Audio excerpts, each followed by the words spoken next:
to various people in the area in lieu for money by marrying them. This is a criminality on 2 counts. First is the illegal infiltration of Rohingya women from Bangladeshi refugee camps into India. And second, their sale as brides, that is human trafficking. An FIR was lodged in the said case. A total of 5 people have been arrested. One of the arrested persons is Manzoor Alam, son of Muhammad Ilyas, resident of Burma. Basically, he's a Rohingya and he's the kingpin of the entire racket.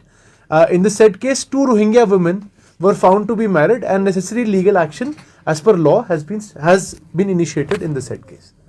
Further investigation will continue and we will keep you appraised. Case में हमने जो पाया है उसमें 2 criminality के counts हैं कि ये लड़कियां पहले तो बांग्लादेश में जो रिफ्यूजी कैंप्स हैं वहां से ये रोहिंग्या लड़कियां लाई जाती हैं, उनको फिर शादी के तौर पे बेचा जाता है कि इनकी शादी करवाई जाती है पैसे के एक्सचेंज में. ये बेसिकली बुनियादी तौर पे ह्यूमन ट्रैफिकिंग के ऑफेंसेस है और इलीगल इन्फिल्ट्रेशन के ऑफेंसेस है. इन 2 काउंट्स में इस पर्टिकुलर केस में क्रिमिनलिटी बनती है.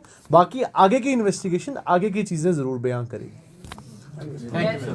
आया गया है और पैसे लेके इनको बेचा गया है, तो ये बेसिकली ह्यूमन ट्रैफिकिंग है और इलीगल इन्फिल्ट्रेशन है. और जाहिर सी बात है ह्यूमन ट्रैफिकिंग और इलीगल इन्फिल्ट्रेशन के खिलाफ जो लीगल रिस्पॉन्स होता है वो हमने इस पर्टिकुलर केस में दिया है.